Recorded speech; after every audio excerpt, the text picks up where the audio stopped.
Welcome to this week's episode of Listen to Your Coaches. I'm your coach, Mike Wilkins, here with Coach Will Morrill and a young Max Gerald on the producer desk.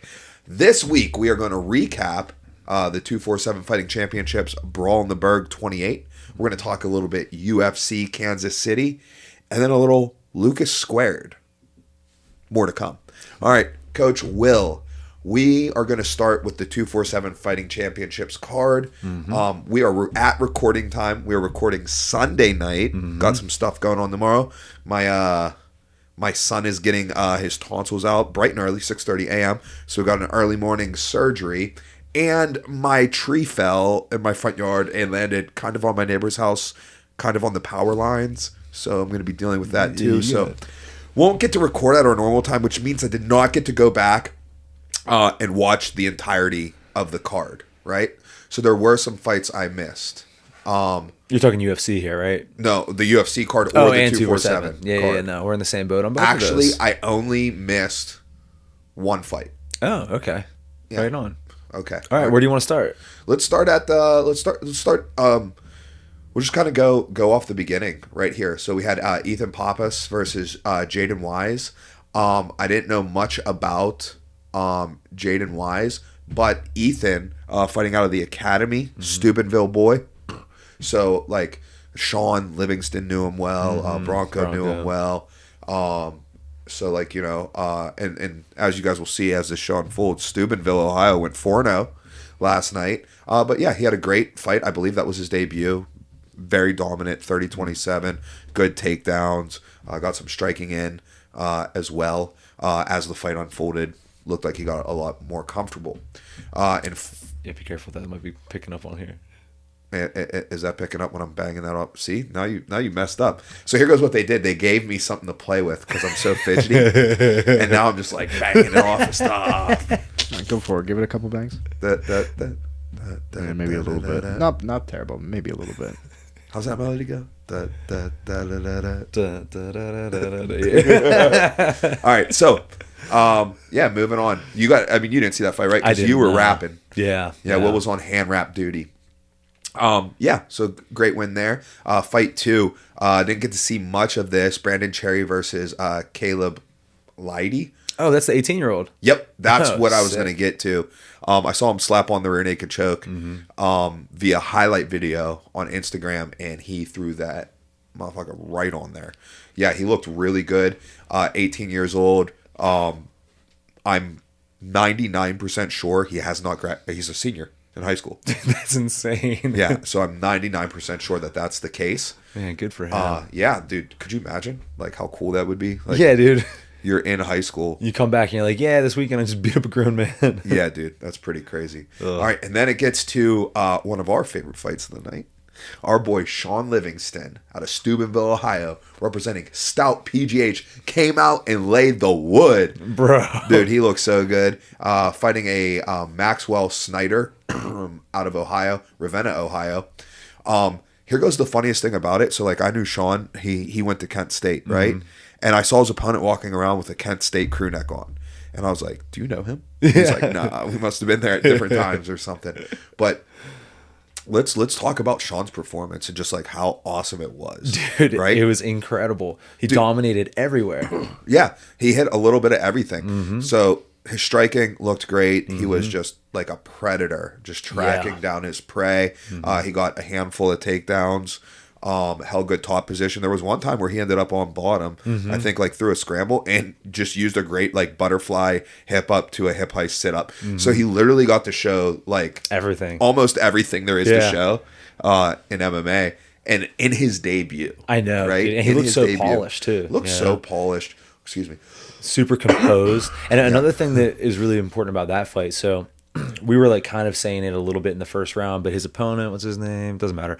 Maxwell. He kept like a high guard, but his elbows wide and dipping his head down, which works really, really well if someone's throwing stuff up top, right? Because like you're pretty well shielded, but that leaves you susceptible to, you know, if you're a pro, obviously knees up the middle, and even in amateurs, uppercuts. So we were like, hey man, like sneak some uppercuts in there, whatever. And then in between rounds, we reiterated that. And we're like, hey man, look, here's the deal. He keeps dipping his head down, give us uppercuts. And that second round, he was ripping a ton of them. So like, not only was he like showing really good skill, but he was also showing that he was like listening and like conscious of what he was doing. Because we've all seen guys who just like kind of, especially in their first fight, just kind of like go nuts. And even if they look good, they're like, I don't really know what happened. You know what I mean? Yeah. He was so clean. It was so clean. Yes. You know, I was wrapping his hands, and then we're talking, and I'm like, how you doing? And he's like, oh, I'm a little nervous. And I'm like, it's normal. And he goes, yep, normal. Yeah. Right? And like, he knew. Yeah. He knew that the nerves were a sign of good things to come. Mm-hmm. You know what I mean? I didn't have to, he did not need a like pep talk. Right, yeah. You know what I mean? Like, dude, that's what's great about wrestlers is they have so much competition experience that like, and it's obviously not the exact same sport, but it's like really similar. You know, it's an individual sport. It's like physical in similar ways. And I think the experience that you can have in wrestling where you can have like, you know, hundreds, if not thousands of matches is really difficult to replicate in other similar sports, especially striking sports where it's like really difficult to get that much. So yeah, for sure. If I were to only use this fight footage and I had to like pick like, okay, here goes what Sean needs to work on next, it would be cutting off the cage. That's exactly what I was supposed to say. Yeah. Through his stalking of his opponent, right? Yeah. And I think that's probably going to be that'd be the primary like focus of improvement for Sean moving forward after this fight until the next thing gets kind of like shown what we should do. You know, amongst like some ground stuff, but let's not forget he did finish it with a head and arm triangle choke from the mount. So second round submission for Sean Livingston. Congratulations. We are proud. Yes. All right. So we're going to move on to the next fight. Jack Leto versus Sam Malloy. Oh, dude. Bro. Bro, this fight was sick. Yeah. All right. So I actually was just talking to Will and Max about this like reading that I had to read earlier today. And it's about basically like the gist of it is about like earning your struggles, right? Which prepare you for things later. You know what I mean? Like not taking a shortcut so that way you have to take all the steps. Therefore you gain through your struggle, right? You've earned your way to where you got. So you're there with your, you're there with the skills that you have acquired and earned, you know, through your experiences rather than trying to like take shortcuts and then you get somewhere where you're not supposed to be and you're in over your head.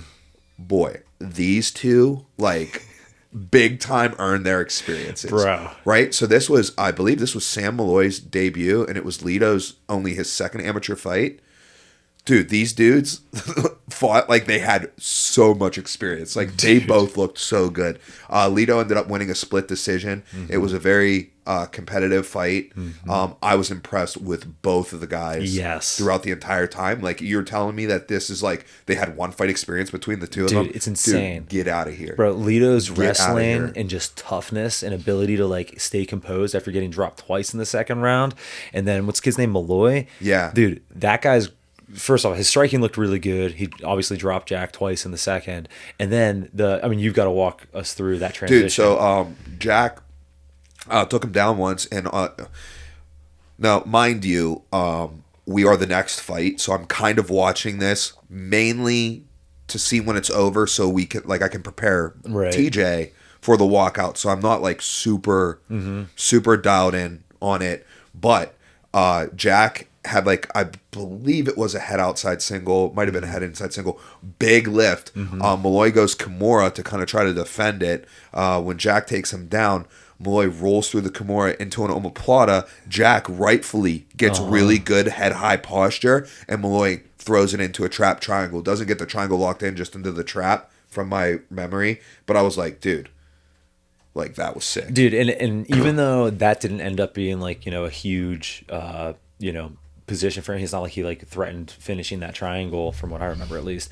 It was you, me, Dempsey, the Gorilla House coach. Like there was a bunch of us like standing. Yeah, we were all like, and we were all like, dude, that kid's insane. Yeah, yeah. So that was a great fight between two dudes who are going to be fucking awesome. Yeah, man. Yeah, that was a very fun fight.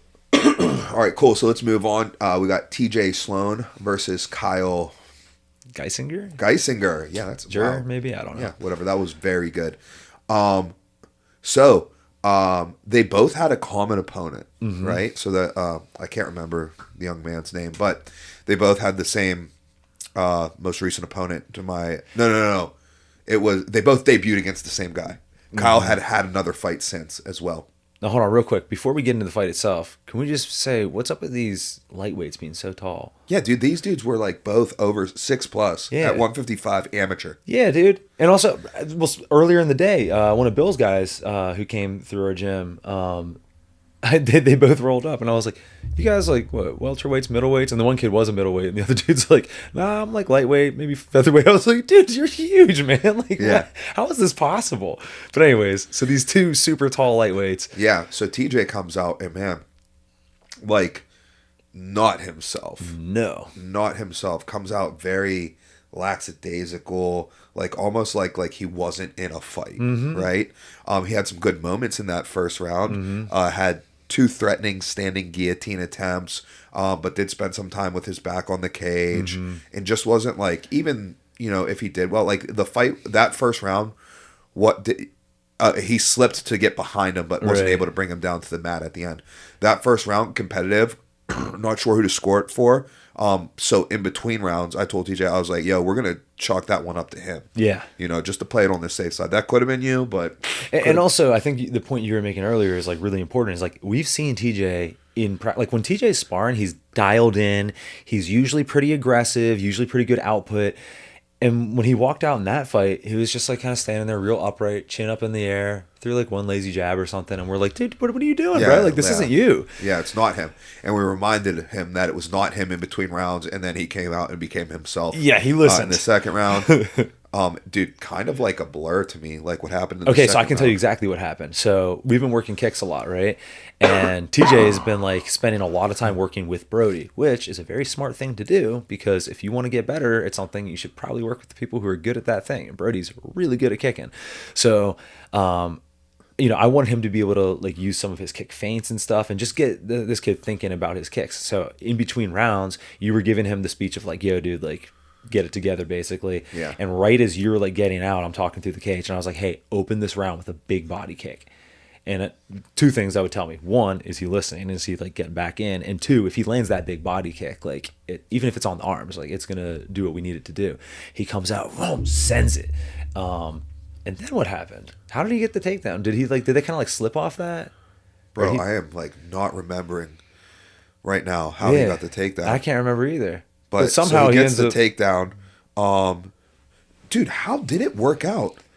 I know he was like standing over him. He was like not removing his head and chest with the urgency that I would have liked. So there was a threat of a triangle. He did pull out of it. Then he went back in. There was a threat of armbar, but the guy didn't really Kyle didn't get to throw it up. And then like there was a knee bar attempt. Yeah. Right? And now I can't remember the order of occurrences. There was such like so much like chaos going on in there. But yeah, like TJ came out of the knee bar attempt up to top turtle.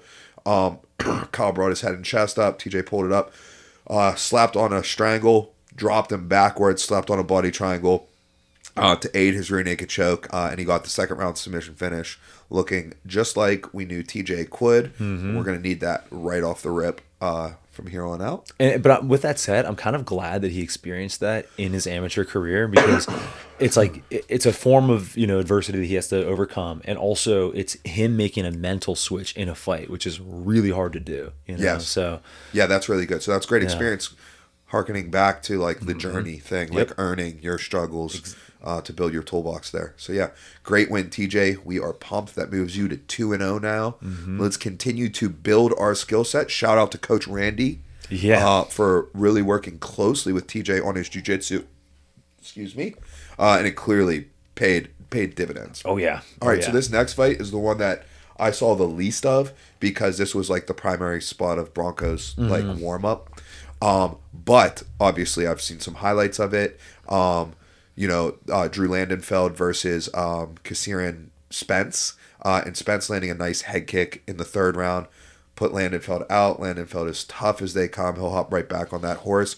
I saw online today that plan moves forward. He's going to be making his pro debut in MMA. I'm 99% sure that was his first Muay Thai fight, whereas Spence came into that fight already 6-0, so very familiar with that rule set.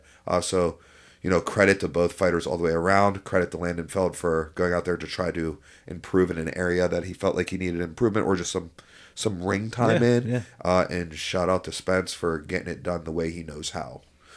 All right, next up, bro, this fight was insane, dude. Insane. All right, Tyler Dibert versus James Las Vegas Lido. So, I'm a big Las Vegas Lido fan. Yep. So I'm just going to start with that. All right, dude, this kid is phenomenal. He's fireworks at all times. Yep. So he comes out right off the rip, like a nice stick and long jab into a clinch. Goes inside trip right off the rip, right? Doesn't work out, gets planted on his back from the inside trip. Immediately, like a spring was in between his shoulders, hip heist up. They get into some scrambles, some good wrestling exchanges going on. And then Lido started to kind of get the pick up on the wrestling exchanges. Mm-hmm. He had a couple good throws into this fight, other takedowns and stuff like that. And dude, he was cracking. Yeah, he was cracking. Dibert had moments, for himself in this fight. There was moments with Dibert on top, which is actually something that I was really impressed with. So Dibert took the top position at one point in time, and Lido, believe he was either over, under, or double overs, butterfly guard, curve back, got the hips up, hip heisted himself up to the feet, scrambled up to the top. So showing some real well-roundedness, throughout this fight. And dude, he is probably my favorite. Dude, I almost can't even consider it just amateur. Dude, he's one of my favorite fighters to watch. Period. Yeah, dude, he's such a wild boy. It's all big. He's getting so good. He looks so good, and it's all gas, and it's all for real. Yes, this dude, full commitment. Here goes something that I struggled with was full commitment on my ground and pound, because when you give full commitment on some ground strikes, you feel as if you're losing some of your connection and control over your opponent, right? Yep. And you may feel it's more important to keep them down, right? Dude, he goes full commitment on his ground strikes. They crack full hard. Commitment on everything. On everything. His and throws. Dude, I just love it. Yeah. He ends up getting a TKO finish in the third round. Okay, that's the only round I saw. I was going to ask you, was that the second or the third? Oh, man. I am pretty sure that was the third round. I'm bummed I missed two rounds of that. Oh, dude, I'm about to go back and watch it. Well worth the watch. And then post-fight calls out Carter Starachi. Love it, dude. Let's go. Sick. Let's go. So sick. Yeah, that's awesome. So, dude, Lido's the man. He's just a maniac. And I love Dibert's super good. Yeah, Dibert's very skilled. Mm-hmm. Let's talk about Lido's shorts.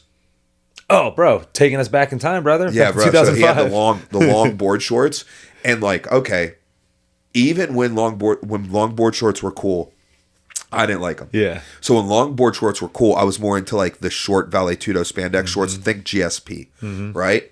And then the kind of shorter board shorts started getting cool. Think Dominic Cruz, right? And now they're just normal. Think of a UFC fight kit, right? Exactly. The common, standard. The standard. Mm-hmm. So he went throwback, long board shorts. Dude, they look so cool. Dude, I love it. That's why that's such a good era of MMA, Yeah. Yeah, it was cool. So really great fight. Man, I'm looking forward to what's next for Lido. I will not, if at all possible, I will not miss watching one of James Lido's fights. All right.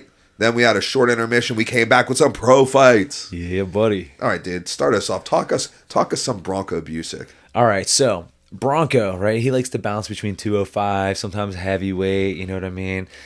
And this fight was supposed to be a catch weight. Supposed to be a 215-pound catch weight. So the morning of, Hunter gives me a call and is like, "Hey, man, opponent's at what did we? 228. Stop sweating. Yep, stop sweating."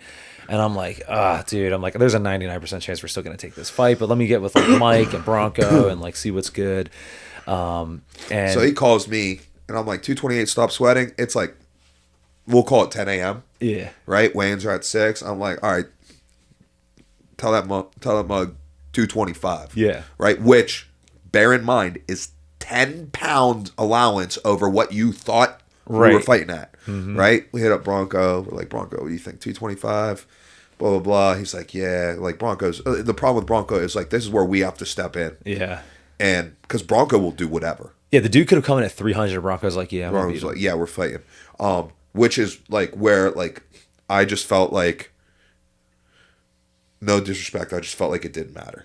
I agree. You know, for this fight. For this particular fight.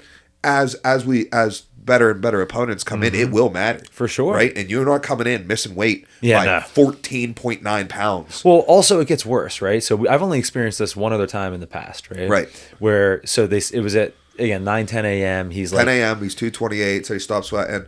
Agreed to a catch weight, a changed fight catch weight at 225. All right, so a 10-pound allowance upon what we were going to say. Ends up coming in at 229.9, so gains 2 pounds while trying to lose the 3. Yeah. Right? And it's like, come on, dude. So, yeah, that's not exactly fired up about that. But anyways, so, you know, we're getting warm in the back. Bronco's looking good. He's feeling sharp. Dude, holding pads for him is scary, man. He hits hard. Yeah. And like actually, well, no, we can't talk about it because he didn't show some of the new tricks, but we've been adding some new tricks to his game.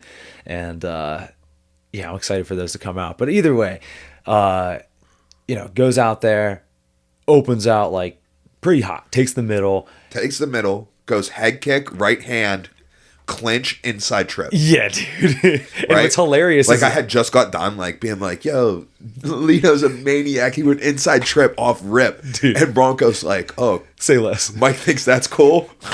Here we go. Dude, right? And also, you know what's hilarious about that? Lucas is commentating, right? And Lucas goes, yeah, so the big guys, you might see them like take their time a little bit more. He was talking about pros. He's like, yeah, so pros, we got a longer time, like, you know, a little bit more of a filling out process in the beginning. Bron comes out, boom, rips a head, right hand, clinch. Goes inside trip, drives it forward, gets turned around, back on the cage, has double unders, hits a nice rotation foot sweep, puts his opponent down on all fours, snaps to front headlock. Now, hold on. I have to add something here. So when I'm cornering fights, right, if it's standing, I'm super dialed, not that I'm not dialed in on the ground too, but like I'm super dialed in when it's standing, and I'm like, okay, I have to know the timing of what to say and when to say it, right? Like that's like obviously important. As soon as it hits the ground, there's like I just feel the, you know, responsibility shift to you. Yeah. Like, all right, Mike's got it, right? Well, I wasn't the only one who felt that. Bronco did too, because you were like, all right, I forget what you said. You said something, and he turned and looked at you, and he was like, yeah. I was like, dude, that's so awesome. So Bronco's got front headlock, right? And he's on his good side, where the left arm's a strangling arm and his right arm's like on the arm side, and he's cracking in. I know he's going anaconda, and I'm like, all right, let's not rush this. Let's extend him, right? Because his opponent, Del Reed, was like in a tighter turtle, right? Which makes the roll a little harder. So I'm like, let's bounce ahead, let's extend him. Bronco looks at me, gives me the most calming. Yeah, dude. Like it made me feel good, right? I was like, okay. Like he looked at us like, dude, don't worry, I got it. Like might as well put his hand up. And it's all right. Worry not. Yeah.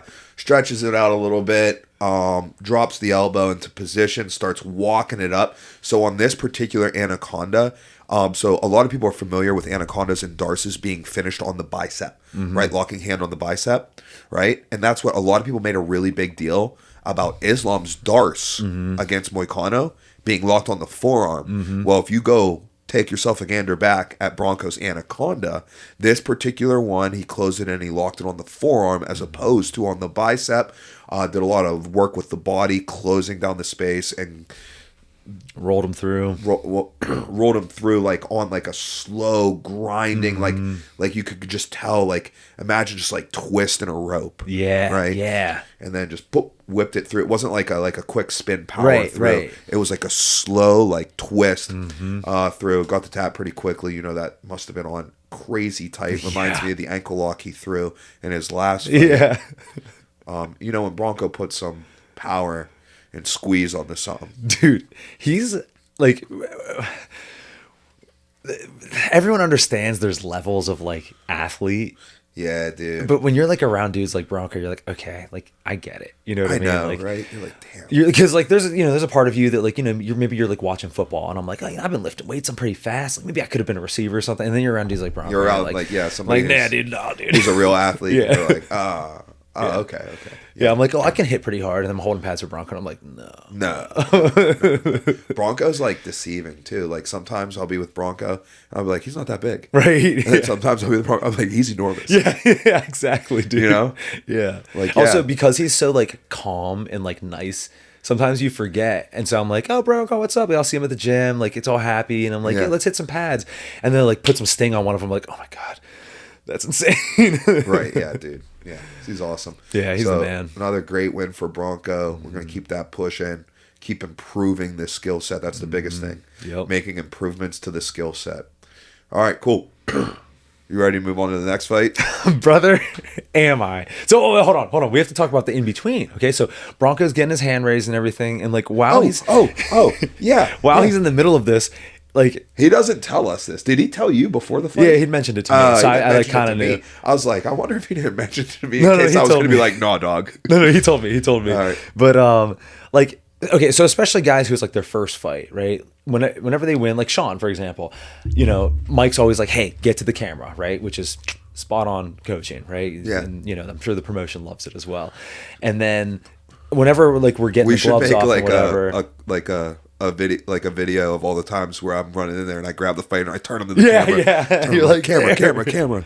But like what I try to do is like after they've like gone nuts on the camera and they're like starting to calm down a little bit and we're getting the gloves off or whatever, I always tell them like, hey, look around, enjoy this. You only get one first fight, you know, like this is your time, like to take this in, like really, really enjoy it, embrace it. During that time, bro, we can't say anything to Bronco because he's like, hey, so, you know, Nico's up next. I'm going to corner him. Can you guys cut my wraps off? Like, yeah, we had to cut his wraps off. So normally, you know, you get the gloves off in there so the commission can recheck the wraps, make sure that you didn't alter him after they signed him. And then you cut the wraps off in the back at, like, your convenience. We had to cut those mugs off in cage. Yeah. He's like, I'm corner next. And they're like, okay, yeah, he's like, forget about my fight. I'm here for Nico, bro. Like, this is what's, you know. And so he gets that all sorted. He runs to the back. He's signing paperwork real quick, getting with Nico, ready to run out. And you know, they walk out. Nico's fighting. So the three of us make our way to the back. We're dropping stuff off. We go up to the stands. We're watching. And we notice a particular fan who is very fired up. Oh, right? yeah, there's one kid. He's super fired up. And, you know, through who he is cheering for, I realize he is cheering for Nico's opponent, right? Which is completely fine, right? Yep. You know what I mean? Nothing wrong with that.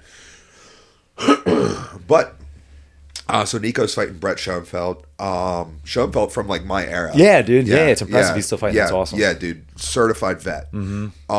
So they're fighting. They have a really great fight. And Nico ends up clipping him at some point in time in the second and ends up getting the TKO stoppage for the win. But as the fight's unfolding, right, Nico's having some good moments. And when Nico's having these good moments, this one dude in the crowd is losing it. And, like, he is taking it very personal. Yeah, and right? screaming obscenities. Yeah, screaming and obscenities like, and stuff. People in the crowd are clearly a little, like... So we start walking over there. I walk over there. I notice Hunter walk over there, and he's like motioning to security, right? And Max is over there, me and you are over there, and like I kind of like flank around the back because I'm like, dude, I feel like, you know, like he might start like going off on some strangers, right? So I'm just there like just in case. The security guard comes over, and we were giving the security guard tons of credit, dude. This security guard, giant guy, right? Giant guy, like he could totally have just been like, hey, kid, you got to go. Scooped him up, taken him out, yeah, like right? the kid lost his shoes and stuff. Yeah. The security guard had like a level of like empathy that I admired. Dude, it was incredible. Sat with him. So professional. Calmed him down. Like realized like, hey, this is somebody important to this kid. He's like, sat next to him the whole fight. Sat right next to him the whole fight. And I thought the security guard was doing a great job of showing a lot of empathy. Yes, compassion for the kid. Yep. In that moment, right? And just professionalism. Yeah, just like professionalism. De-escalating. And bro, yeah, he had the kid fully de-escalated. Yeah. So I thought. And then it bit him in the ass. Because freaking Nico gets the TKO. This kid was amazing. Dude. This kid was the best athlete. Olympic gymnast, bro. Of the entire night. I watched this dude. So he was sitting second row in the bleachers with the security guard. He scales over the first row. There's railings. Yeah, right? yeah, There's yeah. railings, and then there's like, let's say like a 5-foot drop down to the floor where the ice rink would be, right? He goes in between the railings. So the railings, all right, imagine like there's a bar, like let's call it a little bit above knee height, and then another bar which would be a little bit above hip height, right? We can all picture that railing. He jumps between those two bars head first, lands on his feet. So from that bar where he jumped down to the ground, that's 6 to 7 foot. Yeah. Right? Lands on his feet, full sprint, doesn't miss a stride on chairs, hits some chairs, jumps over a barricade onto a table, Over the commissioner, onto the ring, like outside apron, and then one hops up into the cage, gets into the cage, and then turns to Nico and is like, oh shit. Yeah, because he's a little dude. He's a little dude, right? He's a little dude. I'm pretty sure he didn't think he was gonna make it that far. Like he was like when he got in there, he's like, oh shit. And now he's in front of Nico, a giant pro fighter. Yeah. Now, okay, here we go. We got it up on the screen. Hops over. Oh, we got some video. Okay, sick. The ref, he's yelling at Nico. And then Bronco's in there, pushes him away. The kid starts trying to get out of the cage. But like security has met him there, and they're going to apprehend him. So Bronco grabs him, right? Yeah, Bronco grabs him, and like Bronco's like pulling him out, and of course Bronco's smiling and being like nice and cool and everything. And it's like, dude, if anyone's the right person to be in that situation, it's Bronco. He's got it. You know what I mean? Yeah. Physically, he's got it. Like he's the right guy. He's nice enough. Like he could have just like cracked him. You know? What I mean? Oh yeah. And then he hands him off to security, and eventually the cops come, pull this kid out. Dude, I don't know if you saw this, but when the cops like actually got him, they had one cop on each leg, and they like picked him up. No, I didn't see that. Part, man. No. So here's the thing. I was telling you guys this earlier, right? Is like, this is hilarious. No one got hurt, right? Yeah. There's like no real like issues that popped up from it. And we got to see one of the most incredible displays of athleticism. Like, so there's video of him like making the last leap into the cage, which is the least impressive part of the run to the cage. The beginning was like everybody who was on it was like, dude, like the most like everybody we talked to from that moment until we left was just like, dude, like how about that kid? Yeah, like, how amazing. Again, you want to talk about the levels of athleticism? Yeah, dude, this kid's got it. The best athlete in the room that night. Max, you can't leave videos up there, otherwise Mike will never pay attention to anything else. Yeah, dude. Another thing that's funny. So Bronco's got that kid like in a headlock, subduing him, and we're talking to Bronco's wife, right? And she's like, "Oh yeah, it's fine." Yeah, dude, we're talking about that. Yeah, dude, we're talking about totally separate stuff. Yeah, she's totally like separate stuff, right? Yeah. Not worried about him. She was like, "Yeah, that kid's pretty impressive." Yeah, right. And Bronco's got him in a headlock. She's like, he's got jump? It. He's got it. Did you see how high he could jump? Yeah. I was like, "Yeah, dude." Yeah, it was really funny. I loved it. Oh, that's so awesome. Yeah, but good win by Nico. That puts Steubenville to 4-0 on the night. That's Nico, Bronco, Sean, and Ethan. Mm-hmm. Yeah. So good job by the Big Red. Yeah, dude, very impressive. All right, cool. All right, so then we're on to the co-main event, Justin Patton versus Chuka Willis. I missed the first round of this fight, but in the second and third round, I thought Justin, was definitely the better of the striker, but Chuka kind of marching forward had some kind of like vaguely, like kind of unorthodox takedowns, right? Like, yeah, I don't even know how to explain them. I felt like he might have had like maybe like a judo-ish background or like something like along those lines. They were kind of impressive there, but he just managed to like win those exchanges with Justin. Justin, one of the best fighters to come out of Pittsburgh. Dude, I saw him warming up. His striking was so sharp. Justin's so good. Hey, it's the fight game. You know what I mean? Mm-hmm. Job's not done. Justin, be right back on the horse. You know what I mean? Mm-hmm. Kid's a real. He's a real fighter. Yeah. He's a real fighter. You know what I mean? Real fighter, real skills. Yeah. I'm a huge fan of him. I've known him since he was, a young amateur. Mm-hmm. He's one of the coolest dudes in Pittsburgh, period. Yep. So, he deserves really good things to happen for him. And I'm sure he just stays the course, and I'm sure they will. Mm-hmm. And then main event, 247 champ, Ethan Gause defending his featherweight title against Brady Huang. Huang, I imagine. Apologies. who was cornered by Jason Mayhem Miller. Yeah, it was cool to see like Mayhem like back in the MMA scene. You know? That was cool, yeah. And Brady was no joke. Coming in off of 3 heel hook victories, him and Ethan in a nice little scrap there, getting into some grappling exchanges. And then in one exchange, Brady had double outside, like standing over guard, got to a nice squat position, which shelves the leg, and then he went inside heel hook while throwing his leg over, like on the inside heel hook. Like the way that he shelved up the leg, dude, it was like super impressive. You know, bummer that happened to our boy Ethan, but it was a super impressive heel hook. And Ethan was on a killer streak. He was on a 7-fight win streak. You know, it's just a bump in the road. Hopefully, you know, he can jump back in there soon and get that ship righted. You know, it's like one of those things. It's still a fight game. Yeah, dude. Like both these dudes. Justin was on like a crazy one. I think Justin was on a 6-fight win streak, and Ethan was on, I think, a 7-fight win streak. Like if you are on a win streak like that, you are no joke. Yes, you are no joke. So those two have definitely been carrying Pittsburgh MMA, Western Pennsylvania, Western PA MMA for quite some time. So hats off to those dudes, even in defeat. Absolutely. We appreciate both you boys. 100%. All right. And that wraps up the Brawl in the Berg 28 from our perspective. Max, do you have anything that you're dying to add? I thought that the guy, I gotta be honest, I thought the security guard really let us down. I feel like he was positioned in a perfect spot to just kind of yank that dude. The thing that we're leaving out is... what do you mean let us down? We wouldn't have gotten all of this if he got him. That's fair. I think that he could have done a little bit better job of what he was paid for. I think that the thing that you guys didn't really mention was the dude that made that leap was like 145 pounds wet. Yeah. Like, I think that's was a little dude. Yeah. And he blew through everybody like it was nothing. Just like bounding over people. It was pretty... It was the most impressive thing you saw that night. It was definitely the most impressive thing I saw. Right? I saw a lot of impressive things go down in the cage. Nothing more impressive than that kid. That kid, I heard he's getting the performance of the night bonus. Yeah. All right, That's cool. Hilarious. All right, let's push ourselves on. What is next on our agenda? I think we're going to discuss the UFC a little bit. UFC Kansas City. So as you guys well know, we didn't watch that.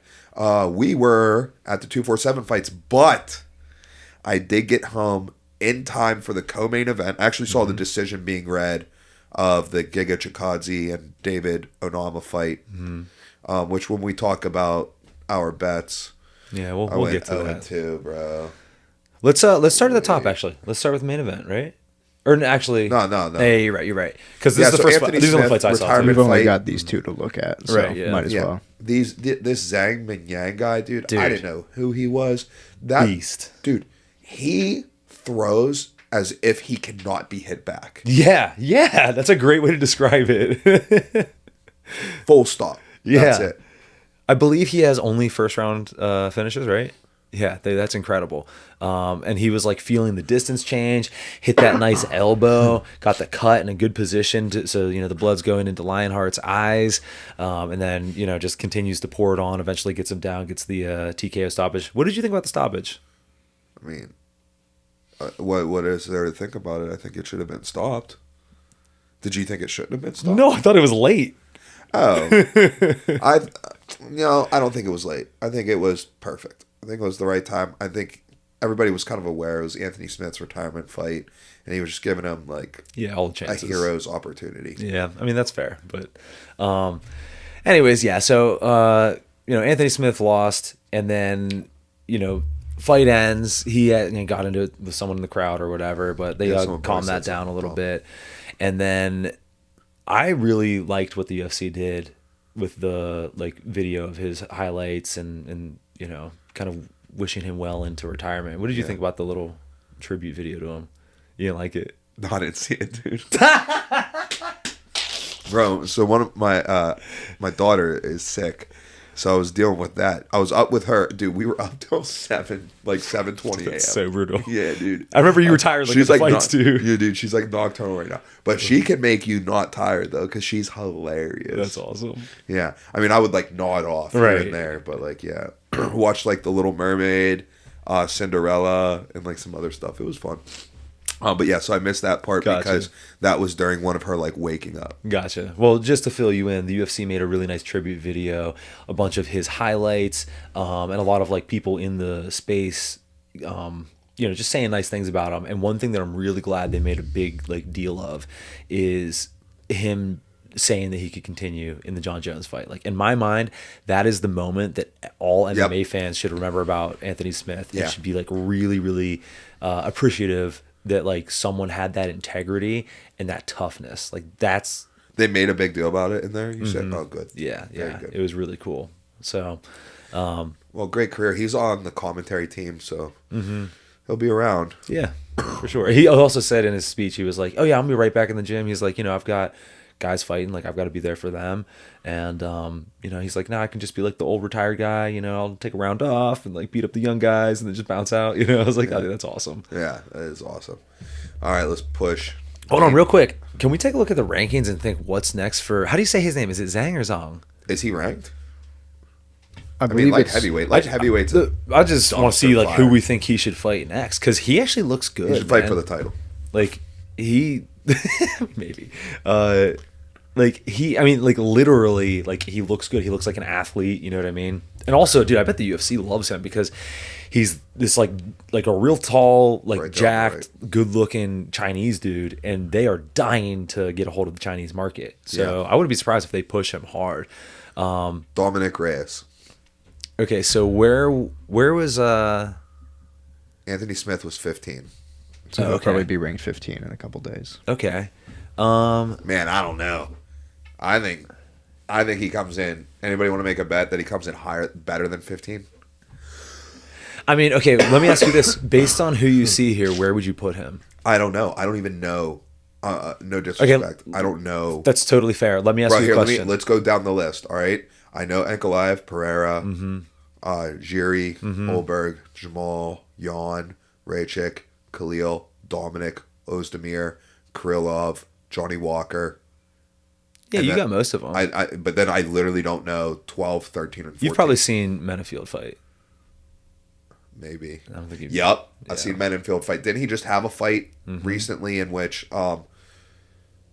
He got he retired. he won, but he was getting real tired. And I thought, okay. Didn't yeah. look awesome in my Okay, opinion. so actually, wow, I know more of the division than I thought. It's just 12 and 13. I don't So let me ask you this: based on what you saw out of, I'm going to say Zhang, but based on what you saw of his skills, would you say he's better than Johnny Walker? I do. Yeah, I agree. I bet they give him Ozdemir. Yeah, I mean, I think he jumps right to a top 10 opponent. Yeah, Someone between 6 and 10. and think about it, Ozdemir is an exciting fight, and I think they would look at it as winnable, and I would as well. Okay. No offense to Ozdemir, he's No, for obviously sure. good, but I mean, like, yeah, I'm interested in that, but like, you know what I'm ready to do? Talk about the main event. let's do it. Let's do it. All right, let's let it rip. Okay, so we had Ian Machado Garry fighting Carlos Prates, in which I scored this fight 4 rounds to 1. Ian Machado Garry controlling the pace. I felt like Prates, I don't know if it was Garry's doing or Prates being like a slow start, but like, I mean, even the stats show it. When they were showing the round by round stats on the screen, so sometimes I question if I'm seeing what I'm seeing. Yes. Right? Like I was texting you guys, and I was like, "Is it me, or is like Prates like not fighting back?" Yeah, dude. He had like no offense, right? Yeah. So, this is kind of the whole thing about this fight, right? Obviously, Garry looked great. Which, by the way, going back to the scoring, I also had it 4-1, and was shocked that any judges didn't have it that way. But whatever. Yeah. it So screwed me big the time. real question that this fight, presents us is how much of it was Garry being good and how much of it was Prates not performing well, right? Bro, I think it's a mixture of the two. It absolutely is. And I've be gone honest back with and you- forth on this in my head multiple times in the last 24 hours, right? I'm questioning myself on it, but I feel like it was more Prates than Garry. So that's Honestly, I was like, I left that fight more disappointed in Prates than I did impressed with Garry.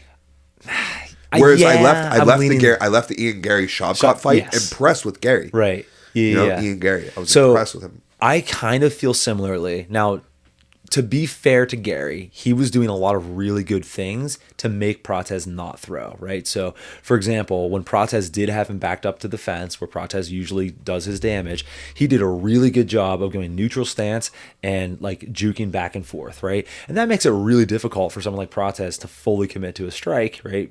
Now, with that said, then there's the other side of it. Prates was throwing single strikes there, right? And he is used to just like landing that monster left hand or left kick or whatever, knee, whatever it might be, and putting dudes down or at least hurting them. And I'm like, dude, Prates should have the skills to maybe like, I don't know, throw a jab or feint something or whatever to get Garry to either show the side he's going to commit to or to get him to stop for a second and then he can start to, like land his shots. But he was still only throwing single strikes. What are you looking at? You're looking at the...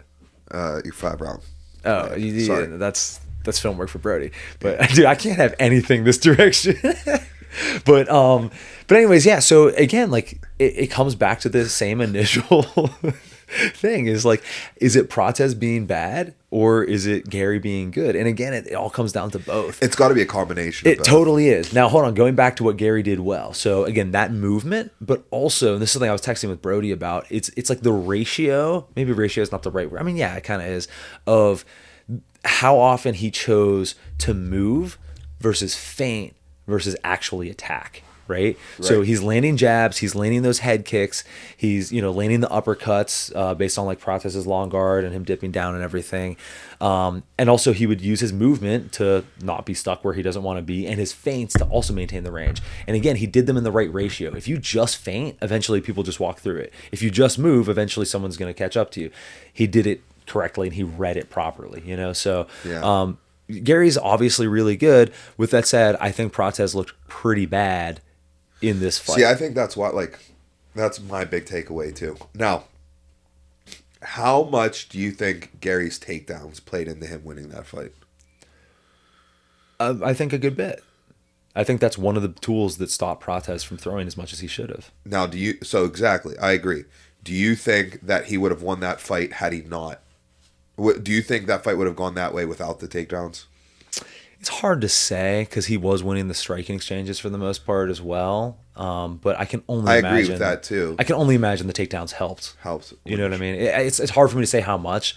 I would like to say a good bit though. You know what I mean? Because like that's a difficult thing for a striker to sit down and commit to strikes on if someone's potentially shooting on you. And there was tons of output on that. He shot 19 takedown attempts.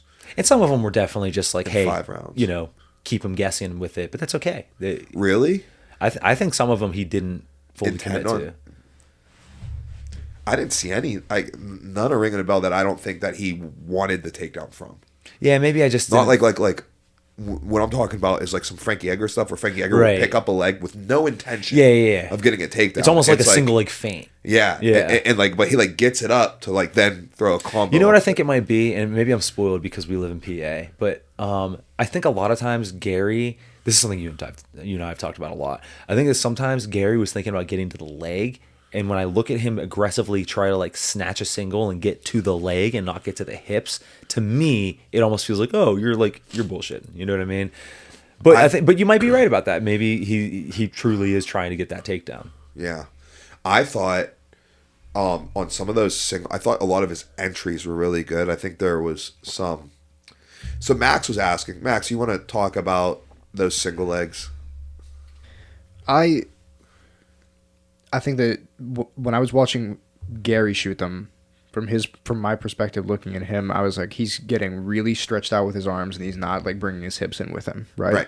I thought it made Prates, again, I'm going into this as a big believer in Prates, thinking that he's got pretty good takedown defense. I'm a big fan of his, and watching it, I was like, I don't even feel like this is a good measure of his takedown defense, because the shots from Garry seemed so like, if the initial explosion from the shot didn't get Prates down, then it was like he just had no ability to chain after it, Right. Not even chain, but like just. Dude, he looked like a Western European wrestling.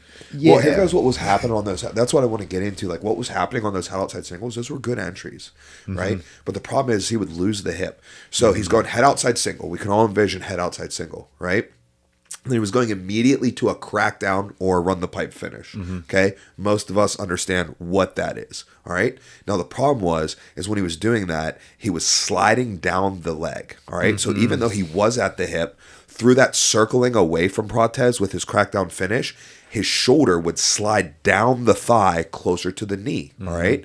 Now that could also be Prates doing a good job of withdrawing his hips. Think hollow body. Yep. Right? So withdrawing his hips. So what happens there is as Garry is kind of turning to his left with that crackdown finish, Prates is turning to his right to withdraw the hips, and you see that stark angle be cut.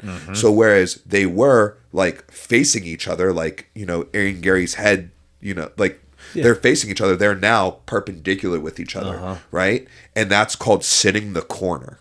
All right. So he creates that angle, and now Garry is down near the knee, right, with Prates' chest across his back.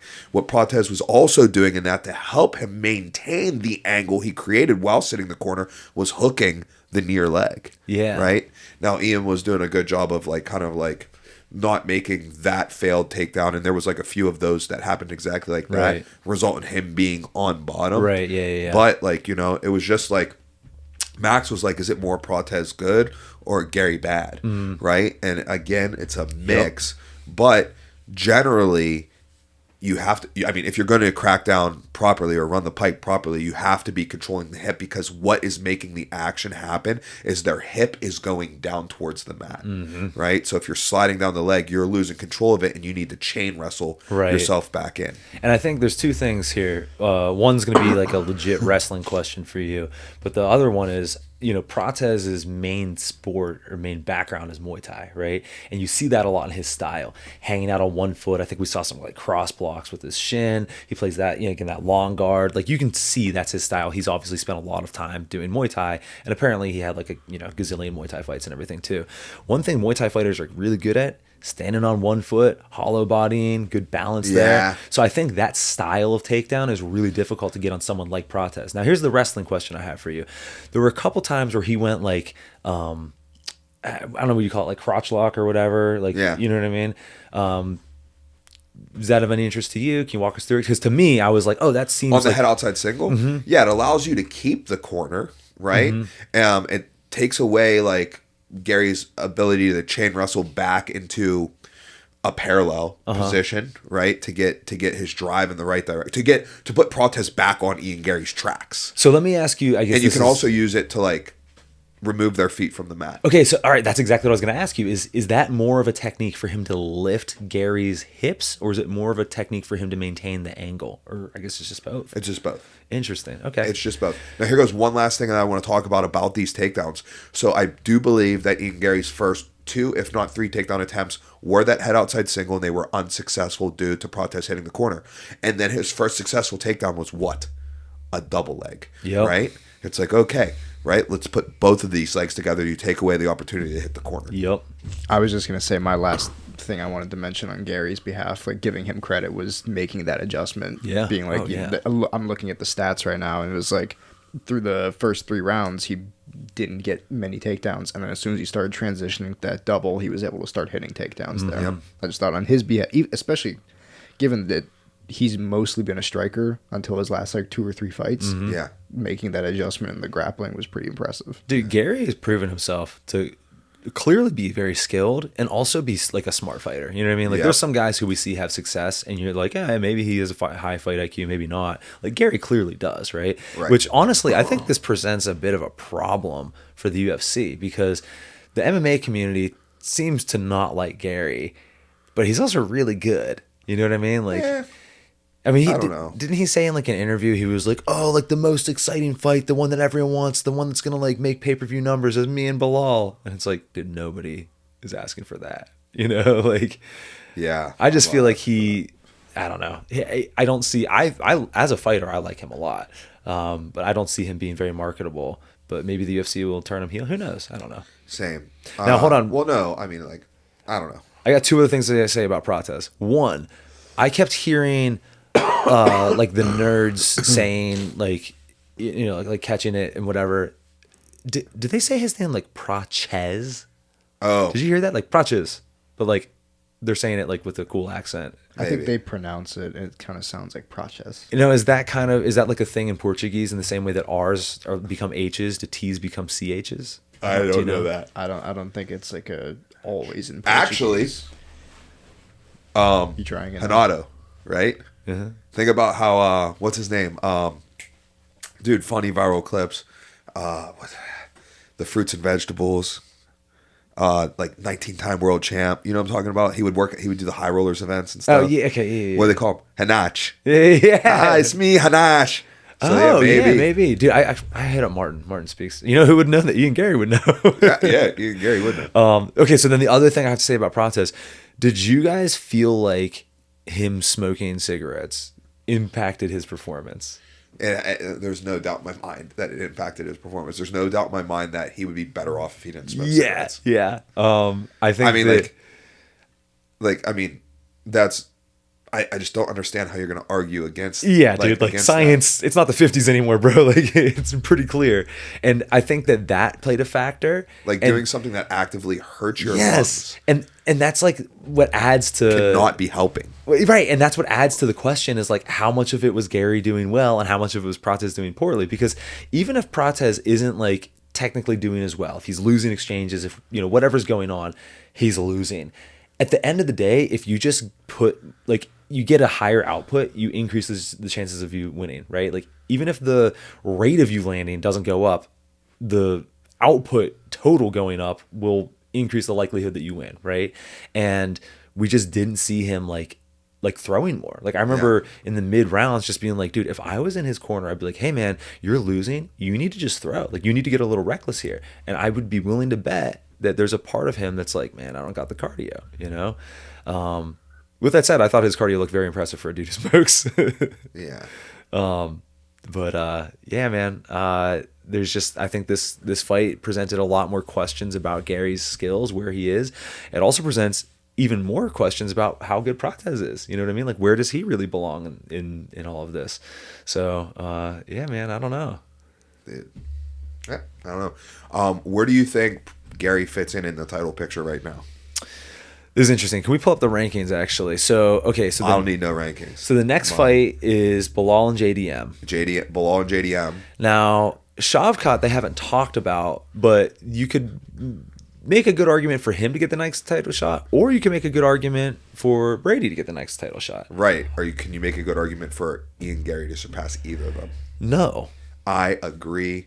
It's got to be Shavkat or Brady, or the winner of Shavkat Brady. Yes. Now, Okay. Yeah, go ahead.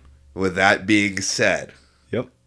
is there anybody in your mind who could leapfrog Shavkat and Sean Brady to be the next person to challenge for the welterweight title? Okay, that's not where I thought you were gonna go. Where did you think I was going to go? I thought you were gonna say if Shavkat or Brady gets the next title fight, then like who's next for Garry, and like you could make a good argument that whoever didn't get the next title fight could fight Garry as a title eliminator, right? You could make that argument. I think it'd be weird to run it as Shavkat because it'd be Shavkat versus Garry. That'd be Shavkat and Garry twice in a row In the same for position. Shavkat. Right. For Shavkat, Right. right? Like Garry had a fight in between, but like, yeah. That's where I thought you were gonna go with that, and I was like, oh, that yeah, like this exact situation that would make it weird. Yeah. Okay, so Kamaru is fighting who? Buckley, I think. Who cares? Yeah, he's fighting Buckley. He's fighting Buckley. Okay, that's where I thought you were gonna go with is No, the winner brother. of that. I say Islam. If he Oh, wants dude, to. yeah. Of All right, course. so here goes the thing. I have a hunch, right? So Islam is currently not matched, and we should talk about them like about to strip him of the title, which is crazy. Wait, they've been saying that. I didn't see that. Have you heard that, Max? I have heard that. Yeah, I've heard a lot of different things about that. I've heard that they might strip him of the title and run So I Charles talked versus Ilya Yeah. for the title. Because allegedly, from what I'm hearing, Islam is not willing to fight Ilya because he's a 45er, hasn't done anything at 55. If you, and like, you know what I mean? He's just like, no. So they were talking about, oh, well, if he won't do that, then they're going to take his title and have Ilya and Charles fight for it, which would be crazy to me to strip him for that. I agree, He fought in January. dude. Yeah, Bro, he fought in January. Not only that, but like I think he fought January 18th. Dude, it's April 20th. That's 3 months and 1 week ago. And also, okay, so imagine Pantoja was turning down fights, right? Like they're like, hey, we brought in this guy from another organization, or there's one dude who's like in the top 5 you haven't fought. I mean, I don't think you should be able to strip somebody in a year. Like I think it should be a year. But not, dude, not. I mean, I agree with that. But also, what I'm saying is like, if Pantoja was turning down someone who like was the only like logical option, and you're like, dude, flyweight's like a huge cluster. Like what are we gonna do here? And then he's like, no, I'm not taking that fight. You're like, well, there's nothing else we can do. Like I could understand stripping him for that, but dude, at lightweight, there's a million guys. You know what I mean? think there's got to be a time frame before you strip somebody. Dude, I agree. Right? I agree. Like it'd be funny if they were like, okay, well, it's 6 months, which I think is crazy fast. Yeah. Right? You know what I mean? And then like they're like, all right, so what are they gonna do? Imagine they were like, okay, like 6 months. So then it's July 18th, he would be stripped. And let's say that they set up a pay-per-view between Charles and Ilya, right? And that fight's going to happen, July 26th, right? And they're going to strip Islam on July 18th because he fought January 18th. That's 6 months. And then it comes, they got the fight set. They're doing all their press, all that stuff.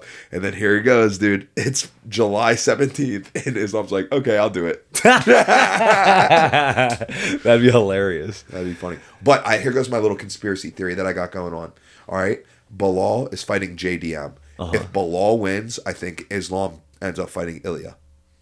Okay. I think he goes, okay, I'll fight him then. I can see that. If Bilal loses, I think Islam vacates and goes and fights JDM. I agree. I think that makes a lot of sense. Yeah. Yeah. With that being said, I'd rather, I mean, for personal reasons, I want Sean Brady to fight for the title. Oh, yeah, dude. That'd be super sick. Yeah, because that was my pick at the beginning of the year. Speaking of well, actually, hold on real quick. Let's talk about who do you think Prates should fight next? Because he was unranked, correct? No, he was 13. Oh, he was 13. Jesus, Yep. man, I'm bad. Michael Morales is fighting who? Gilbert Burns? I wouldn't mind seeing Prates, the MVP. Jeff Neal.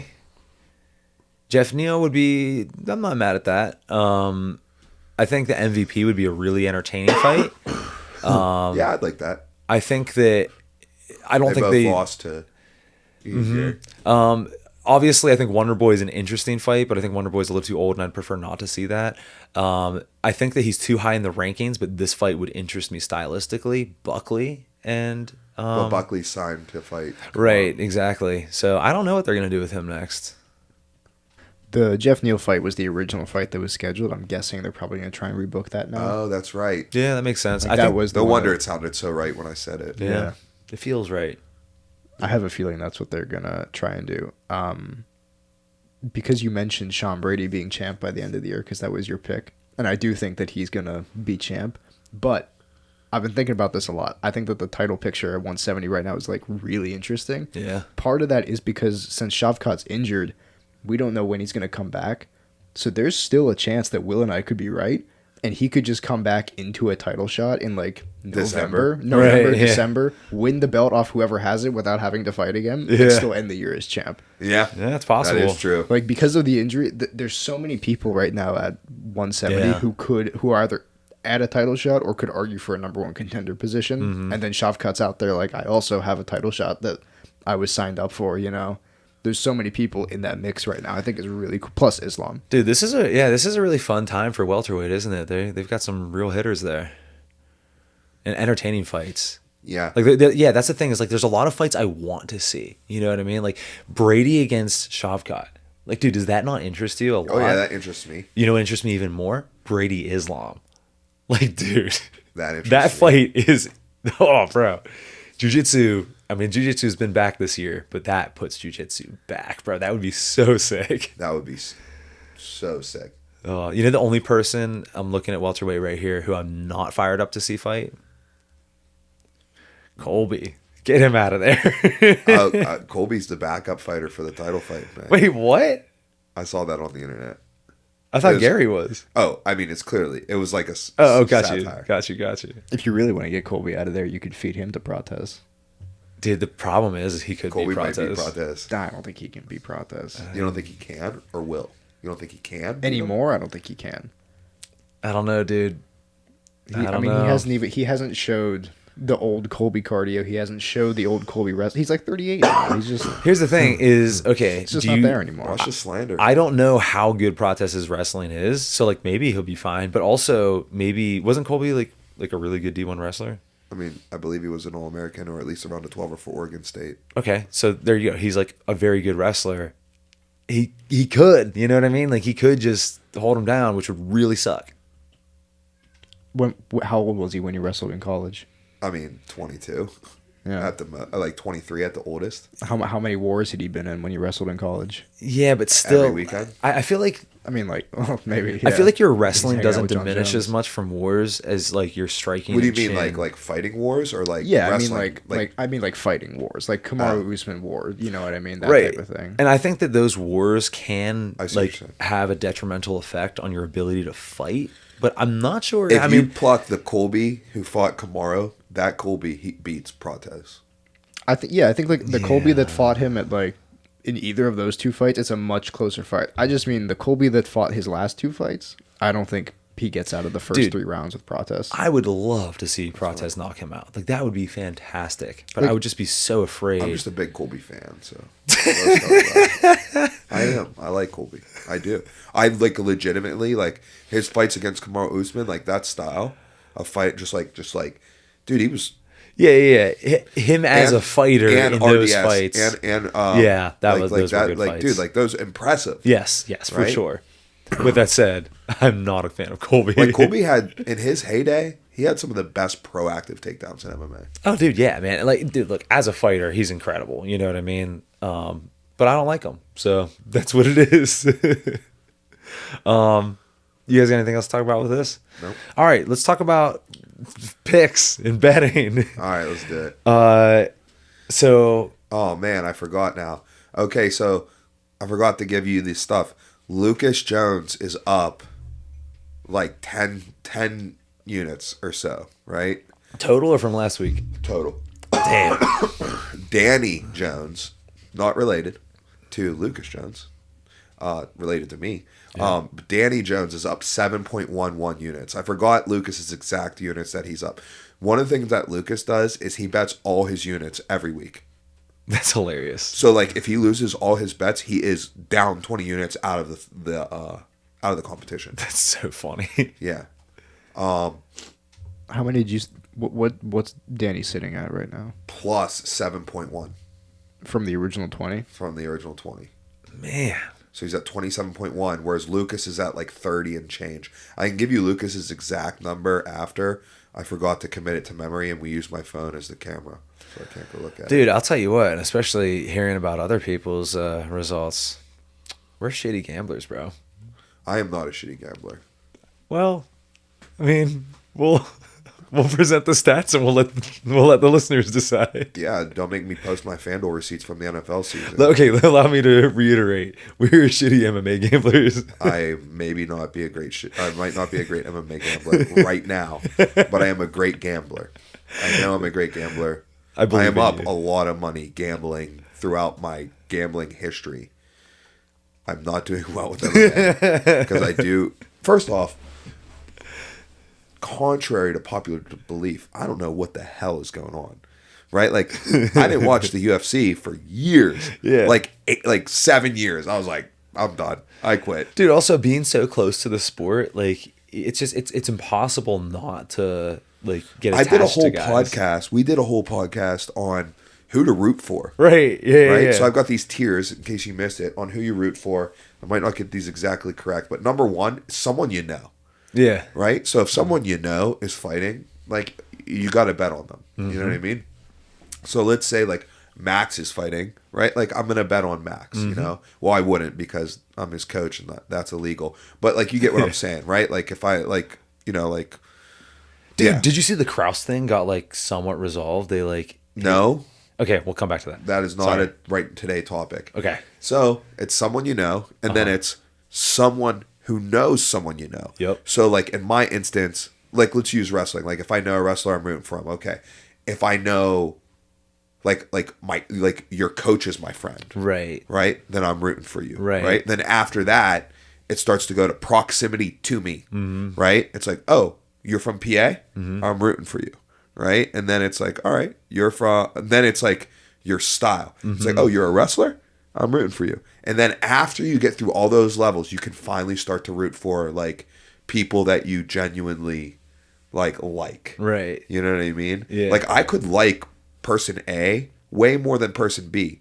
But if person B is coached by my friend, then it's person B. Yup. You know? That's all there is to it. 100%. And I let that impact my gambling. And also, like, the MMA world's so small that, like, we have connections to a lot of people who are even, like, in the UFC. So, for example, if Sean Brady is fighting anyone, we're taking Sean Brady. You know what I mean? Because, like, we're one step removed, you know? Yeah. Like, it's really hard for us to be objective about this, you know? Now, some people who didn't send me their math, I didn't do your math. If I was the math doer for you, I didn't get a chance to do it. As you heard throughout the episode, fights ended last night, woke up to a fallen tree, and was up all night with a sick kid. So I'm sure you understand. But those who sent the math would see that right now, Lucas Jones is winning. Danny's in second place. I'm sure that I didn't see Polance's picks, but he was up like 4 units. I'm sure he's still up units, but I didn't see his picks. He could be in first place for all I know. But then let's go to me, you, and Max. So you are down 1.94 units. So you're standing at 18.06 units. Max is standing at 15.5 units. And I am standing at 11.5 units. I'm in last place. I'm down 8.5 units. Now, to be fair, you did get cheated out of a full however many units. I feel like I got robbed 3 units here. 1,000% So that's you a did. 6 unit swing. That's a 6 unit swing, right? Like, so here goes the thing. If you saw my picks, I had 3 units on Ian Garry with a point spread of minus 5.5. That means Ian Garry needed to win by 6 points or more. And right? that's cumulative amongst the judges. Cumulative amongst the judges, which we'll explain. He ended up winning by 5 points. What are those 5 points, you ask? Well, judge number 1, 48-47. That's 1 point for Garry. Judge number 2, 48-47. That's 2 points for Garry. Judge number 3, 49-46. That's 3 points for Garry. That's 5 points. We are all in agreement that was 4-1. That means it should have been 49-46, 49-46, 49-46. That would have been Ian Garry by 9 points. If I would have just had one other judge go 49-46, right? Then I'm looking at 7 points right there, you know? So due to the judges scoring round 4 for Prates, even though Ian Garry won 4 out of the 5 minutes of that round, and we were all like, ooh, how did he win that round? And stuff.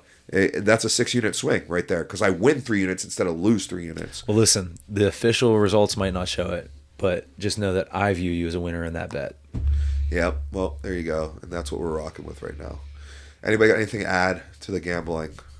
No. Are there fights this weekend? There's fights this weekend. Oh, shoot. Okay. Yeah, pull it up. Well, should we go to that or should we go to our regular picks, our heart picks? Oh, yeah. I forgot about that. Where are we at? Oh, there are fights this weekend. Whoa, how the turntables have turned. Yeah, I thought you're like, let's go to our picks. And then you're like, oh, no, this fight coming up.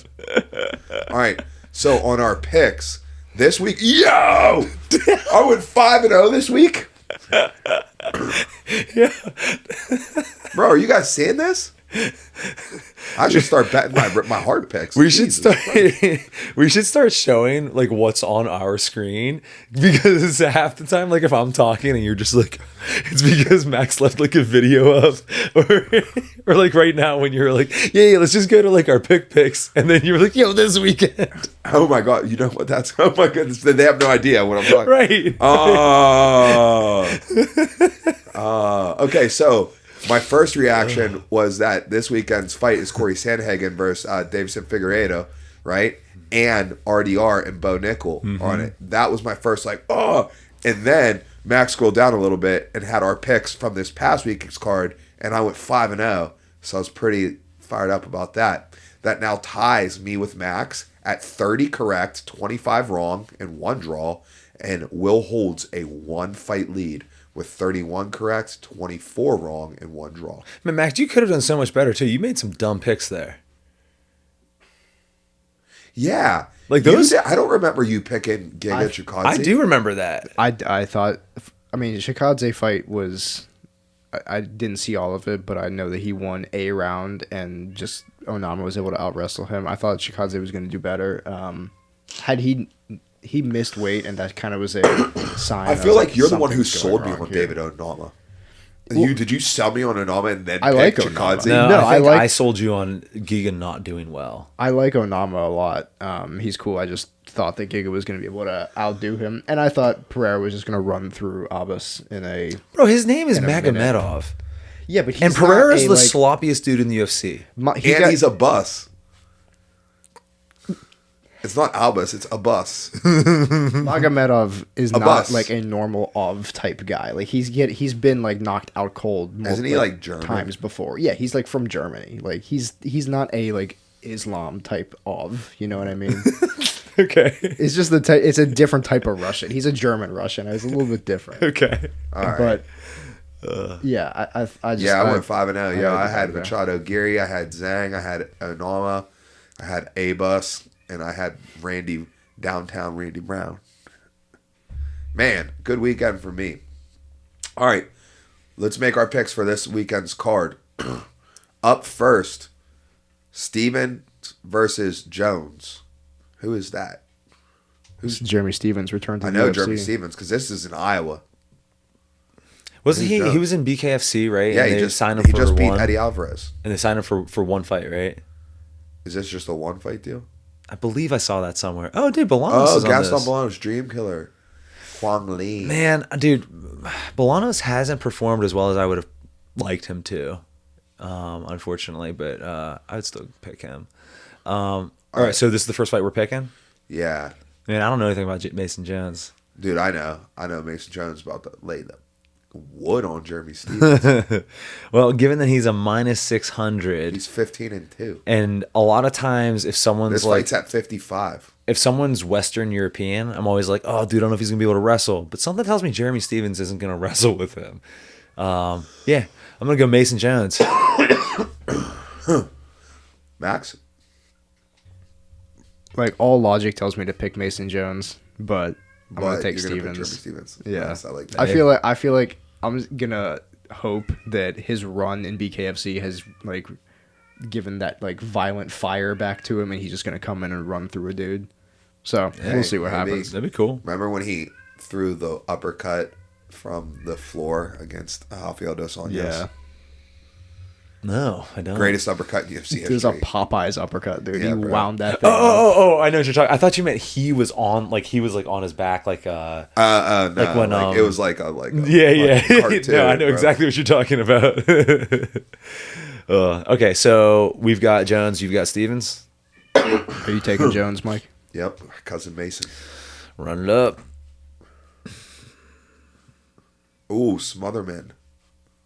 Does Smotherman have a wrestling background? Or am I making that up? He might. I thought you knew him from somewhere. Smotherman has he fought this one dude that interesting. Lucas was about to fight. So when I was doing film work, I was watching that fight. I don't know who to take in this. I think Smotherman at one point in time. What's his record? Where's He's that? 12-4. At one point in time, I think he was 2-2. Oh, interesting. Man, I'm gonna go with this Ukrainian kid. What's his name? Side? Dude, he's 5'11" at think it's just City. 135. He's a switch hitter. And he looks big He's too. got 40% striking accuracy, and they don't really have anything on his takedowns. Yeah, I'm going with him. Me too. I'm taking Smotherman. Wow, you. I've seen City. I saw City's last fight, and he looked good, but I thought he lost it, and I Who did he fight? Smotherman's.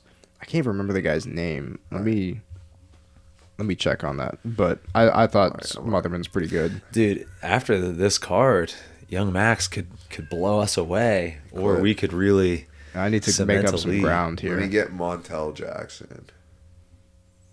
Oh, interesting. Dude, but. this Wait. Who did brutal Marcos is- fight last? His last fight was Yanez. He won a decision Okay, I remember that fight. Do I? Is that the one? Max, did you see that fight? Was it like a banger? Like they were going back and forth? against Yanez. Yeah, it was a pretty good fight. Okay, no, I remember this fight then. I'm taking Jackson. He's 17-0. Marcos just looked hittable to me. He's undefeated. Do they have like a striking differential or anything on here? No. Okay. Yeah, I'm still gonna go with Jackson. Yeah, we're all taking Jackson. All right. All right, cool. Santiago Ponzinibbio. Then I just bet on him and he lost. Who did he fight? Actually, I think he won his last Yeah, fight. yeah, I remember him winning. Yeah, it was a Carlson Harris. Yeah. No, you got it right because I was like, oh, he's 38 and he's had like a long layoff. Like, dude, he doesn't got it. And you were like, yo, he's got it. Listen to your coaches. Well, listen to that, coach. Well, this is 38 versus 38. Man, They got D-Rod as the favorite. I'm going Santiago Ponzinibbio. I'm leaning that way as well. I wish I had like a reason for it, but dude, Rodriguez hasn't looked awesome to me recently. It's nearly a pick'em. Oh yeah, look at the odds there. Okay, yeah, I'm going Ponzinibbio. I'm taking D-Rod, but it's basically a pick 'em to me. I really don't know. Yeah. I'm really this card in particular, the main event is really the only thing that I'm like super Really? excited for. I think these are all interesting Yeah. fights. You're not Yeah, excited for this really. next fight? Not really. No. For Bo Nickel versus Rene the Ritter. That fight is incredible. I'm Bro, very excited for that. You're not curious? That's crazy. This Scroll matchup up to doesn't it. make me curious. Really? I can only see USA versus... Dude, hold on. What about this? Okay, who could these guys fight that would pique your interest then? I think this just looks very similar to Bo Nickel versus Paul Craig. Really? I don't. I don't. think this fight goes to the ground. Yeah. I think this one, you're right. I think this one will go to the ground, but I think not going to the ground with Paul Craig, who submitted two of the top light heavyweights, including the champion at light heavyweight. I think not going to the ground with that guy is like a good idea. I would have liked to see Nickel shoot on him, but that's more for selfish reasons. Just wanted to see. Does Paul Craig have the best guard in MMA right now that Damian Maia's out? Who's got a better guard? I would say maybe Oliveira. What do you think? Dude, Paul Craig submitted two UFC champions. Has anybody else submitted two UFC champions? No. From their back? Weight but class dependent. he's also had people in his guard at light heavyweight that he hasn't been able to submit. Name know? 8. 8? Yes. No. I don't know. All right, it's not important. Not important. I'm taking Bo Nickel. No, hold on. Actually, that is an interesting question to me. Who do you think has a better guard, Oliveira or Craig? From what I have seen, Paul Craig. Really? What have you? I'm not saying that Charles Oliveira guard is not no, for sure. tremendous, but the things that I'm impressed of Charles Oliveira is his back control and his guard passing. Yeah. But this is why I'm asking you, because like you know jiu-jitsu better, you see jiu-jitsu better. I mean, I'm sure if you go back to old Oliveira, there's probably some decent guard play, but there's also Paul Felder elbowing his face in. I was about to say there's also him getting hurt in those positions as well. Yeah. So. But when I'm like, yo, Charles Oliveira, it's his like guard passing, his top sub attacks, and his back control. Right. That's where I'm like, oh my God. Right. I didn't say Paul Craig was the best jiu-jitsu guy. I said he's got the best guard. Yeah, in MMA. no, for sure. That's why I was tossing it out there. He submitted two champions from his guard. And is he not the one champion's only loss? Is he not Ankalev's only loss? I believe so. Yeah. Yeah, okay. Yeah, dude.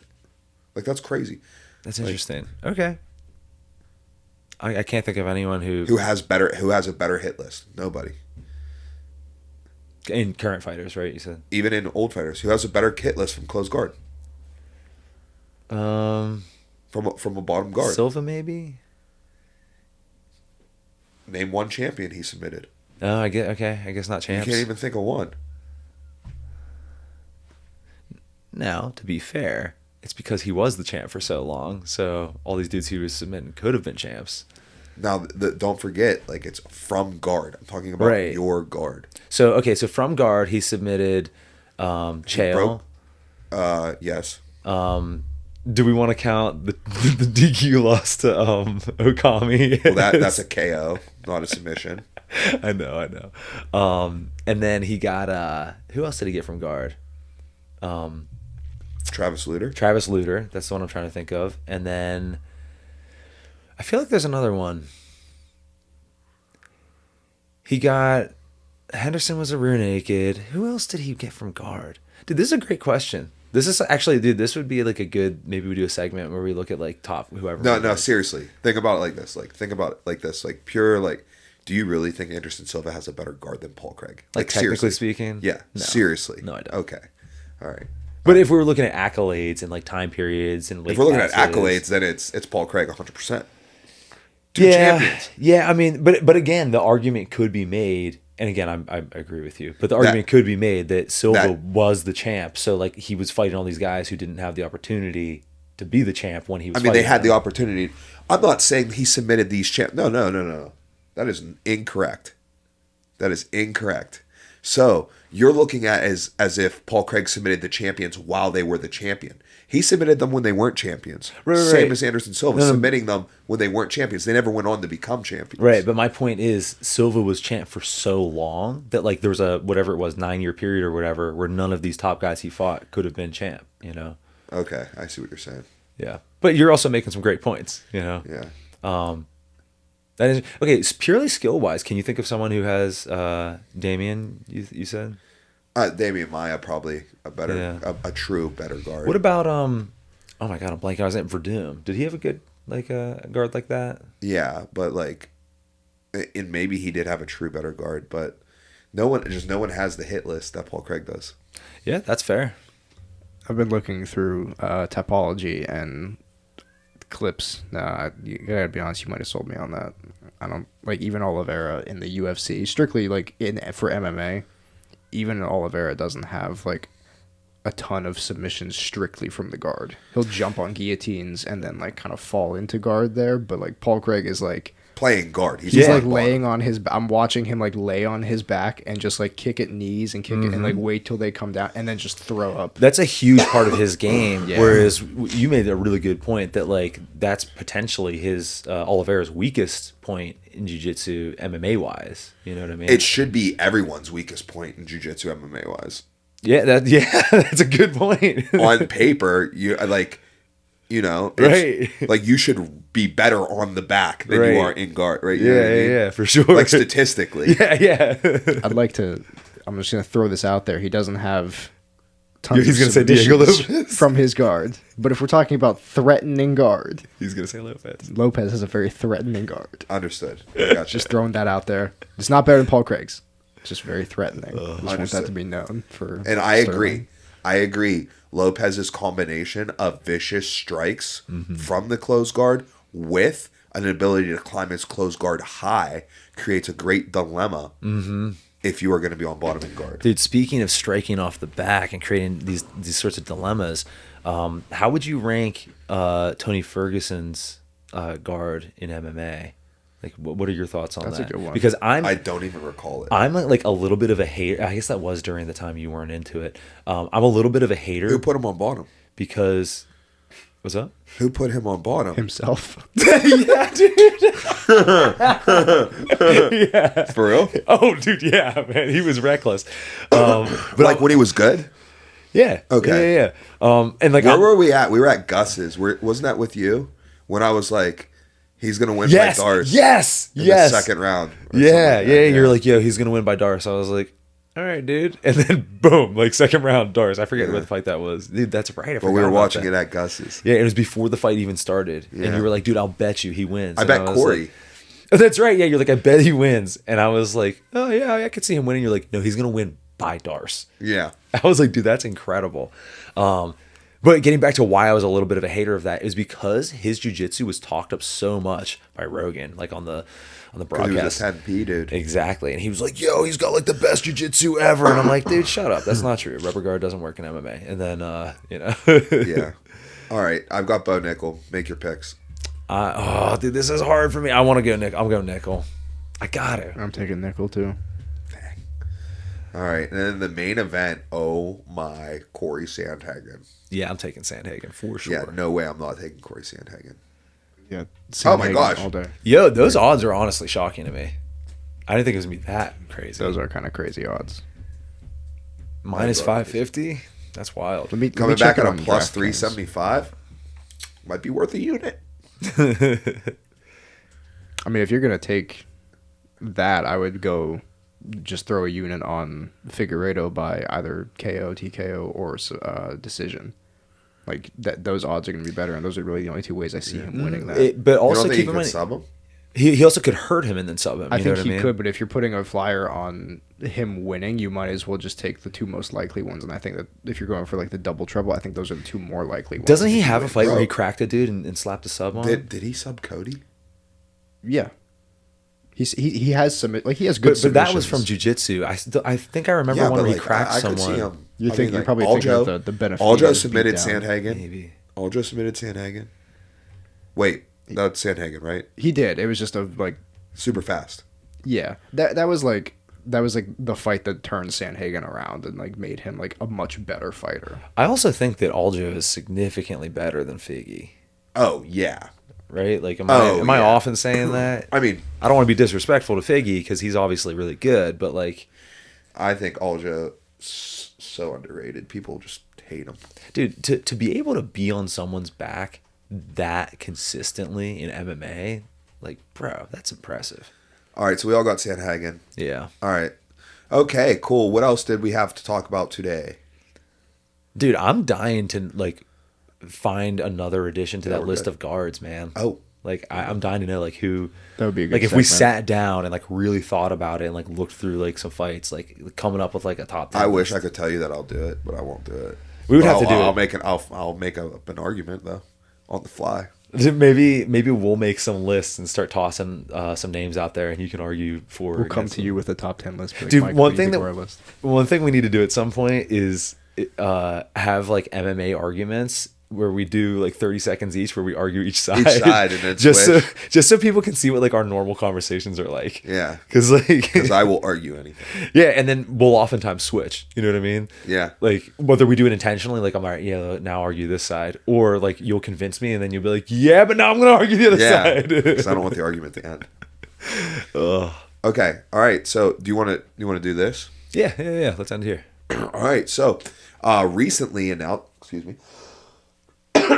recently announced grappling match for our very own Lucas Siebert on May 23rd in Philadelphia, Pennsylvania. He will be taking on NCAA national champion Lucas Bird at the Fury professional grappling event held at the Hard Rock. Whoa, is this in Philly or is this in? Yeah, it says this is Atlantic City.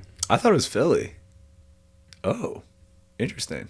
That's what the poster says, Atlantic City. It does, doesn't Whoa, Let me check the event on Tapology. Lucas figured it. No, that'd be cool. I bet you it is because I think the fights are there.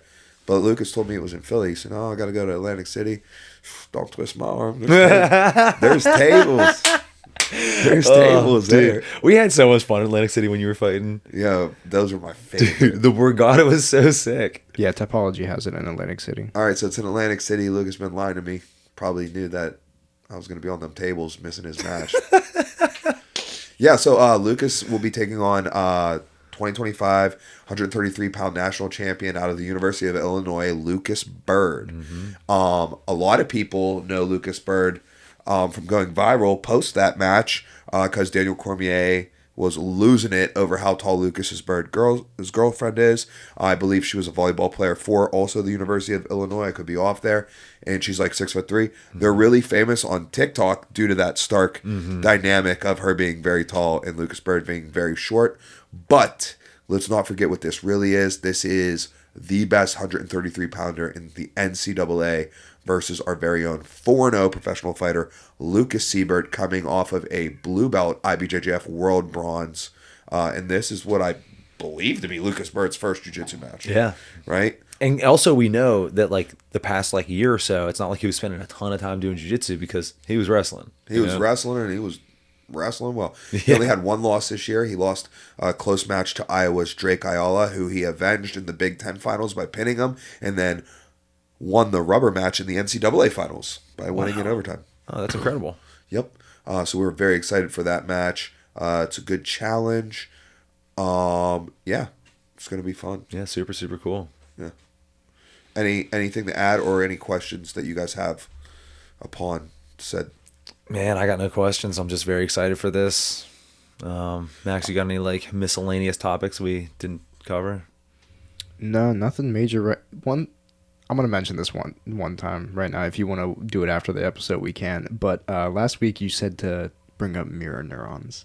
What are mirror? No, neurons? I said we were going to discuss it after the podcast, but I'll give you a brief overview. So, it's real simple. It's the idea is that like you can build certain like, God, I haven't like read up on this in a while, so I'm probably gonna like some neuroscientists. You want me to like, just like listening and be like, yo, you're off on this. Basically, you can build a movement pattern and like movement skills based on watching other people, right? So like exactly what Mike was saying last week. If we all went and played basketball, we would all just play basketball. But if we watched like a real high level basketball game and then went and played basketball, we'd be like, whatever percentage better at playing. That's why like we constantly tell you guys to like watch like really high level fighters, because you'll literally soak that in, you know what I mean? And when we're trying to get guys to start like watching the right people, the first thing we say is like, we're not like, oh, analyze it like this. We go, just watch as a fan, just soak it in, because you'll get some benefit from it. And then we start giving them specific things like, hey, look at how this takedown occurred, or look at how X, Y, and Z strikes got set up or whatever. But just again, taking it in is a good thing. And that's why I also make the joke sometimes during maybe particular sparring sessions or maybe certain fights that we watch. You're probably one of the few people who hears this joke, and I'll just be like, yeah, dude, my striking's getting worse watching this. Oh, yeah. And it can happen like that too. Like you can watch bad stuff and take from it. Max, mirror neurons. Awesome. Like I see them in you all the time, right? Like you'll be doing like some like in your striking, like a little like look away or like a little like juke type thing, and like no one taught you that footwork, right? Like you saw it and then emulated it, right? That's a mirror neurons at work right there. Mm-hmm. Yeah. And the more fresh it is, the more crisp it'll be, like, especially if it's like one of the first times of you doing it, it'll be a little more fresh and crisp. I utilize mirror neurons too.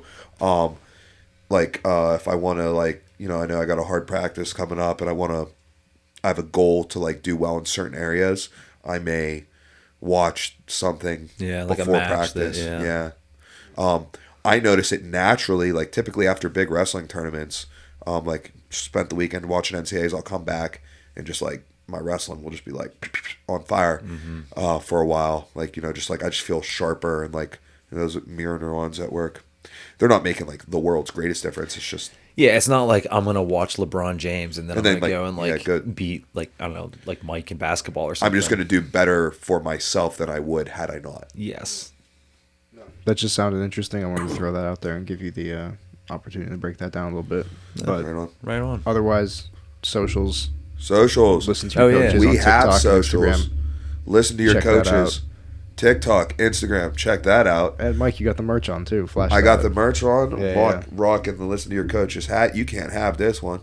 You can have a different one now. You were rocking that at the fights last night. Microphone on the back. One of one. One of one. I took it off because I think it looks dumb. Yeah, but now you're like, yeah, but now special. I got it. Buy your merch. Speaking of, we have to look into that because we had some people say that they couldn't get something to work. I just got an order about an hour ago. So something's working right now. Hey, okay. Give us your money. Also, please like and subscribe to our podcast on Spotify and on YouTube. And also watch everything we put out and buy everything we do and anything else we do. Pay a lot of money for it. All right, guys. Thanks. Catch you next time. We're out. I was about to be like, and PA's better than California wrestling.